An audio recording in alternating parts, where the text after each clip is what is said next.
لیاقت علی خان اور ایوب خان کی سیاست پر اصلی تحقیق کی ضرورت۔ کالم نگار Syed Sardar Ahmad Pirzada, the first blind journalist of Pakistan, APNS best Urdu column award holder, روزنامہ نئی بات، مورخہ 11 دسمبر 2019۔ ہمارے سیاسی مسائل کا تعلق پاکستان کے آغاز سے جڑتا ہے۔ قائد اعظم محمد علی جناح کا احترام اگست 1947 کے بعد بھی عام لوگوں کے دلوں میں پوری آب و تاب کے ساتھ موجود تھا، البتہ جسمانی بیماری کے باعث ان کی انتظامی گرفت عملاً کمزور ہو چکی تھی۔ ایڈمنسٹریٹو سائنس کا مضمون پڑھنے والے جانتے ہیں کہ اگر کسی فرد کا احترام لوگوں کے دلوں میں ہو لیکن اس کی انتظامی گرفت عملاً کمزور ہو چکی ہو تو پھر یہ ماتحتوں پر منحصر ہے کہ وہ اس کی انتظامی گرفت کو کس حد تک قبول کرتے ہیں۔ ایسی مثالوں کے لیے اس بات کا حوالہ فی الحال نہیں دیتے کہ قائد اعظم نے آئین ساز اسمبلی کو جو روڈ میپ دیا تھا وہ ان کی وفات کے فوراً بعد ہی بدل گیا۔ یہ بات قابل ذکر ہے کہ قائد کی وفات کے بعد لیاقت علی خان اسی آئین ساز اسمبلی کے 3 سال سے زائد تک سربراہ رہے مگر آئین نہ بنا۔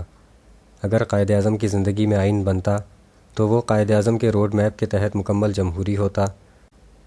جمہوری ہونے کے نتیجے میں بنگالی ووٹر اکثریت میں ہوتے اور پاکستان کے وزیر اعظم بنگالی بھی ہوتے۔ جمہوری رویے سے اسی مسلسل دشمنی کا نتیجہ ہمیں 1971 میں ملا۔ لیاقت علی خان اور محترمہ فاطمہ جناح کے تعلقات میں تناؤ کی اصل حقیقت کو جاننے کے لیے وہ یادداشتیں پڑھنی چاہیے جو ان دنوں محترمہ فاطمہ جناح نے اپنی ڈائری میں درج کیں۔ بعد ازاں یہی بچی کچی کچھ تحریریں 1987 میں قائد اعظم اکیڈمی کے تحت مائی برادر کے نام سے مخصوص پسند کے مطابق ایڈٹ کر کے منظر عام پر لائی گئیں۔ اصل حقیقت جاننے کے لیے اصل تحریروں تک پہنچنا ضروری ہے۔ مثلاً محترمہ فاطمہ جناح نے میرا بھائی میں بتایا کہ لیاقت علی خان قائد اعظم کو دیکھنے زیارت آئے۔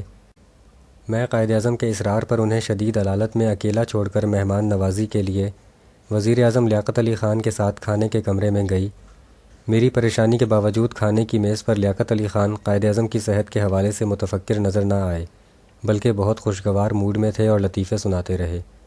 انہوں نے مزید لکھا کہ اگست 1948 کو پاکستان کی پہلی سالگرہ کے موقع پر قائد اعظم نے اپنا خصوصی پیغام گورنر جنرل کی حیثیت سے تحریر کروایا، لیکن غلام محمد نے محترمہ فاطمہ جناح کو بتایا کہ قائد اعظم کے پیغام کی جگہ وزیر اعظم لیاقت علی خان نے اپنا پیغام بڑے پیمانے پر مشتہر کیا ہے۔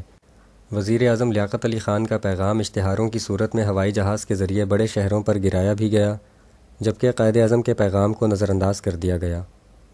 لیاقت علی خان قائد اعظم کو دیکھنے جب زیارت گئے تو اس دورے میں اس وقت کی بیوروکریسی کے سربراہ چودھری محمد علی بھی ان کے ساتھ تھے۔ قرارداد مقاصد کے مسودہ نویس چودھری محمد علی نظریاتی طور پر مولانا مودودی کے قریب تھے۔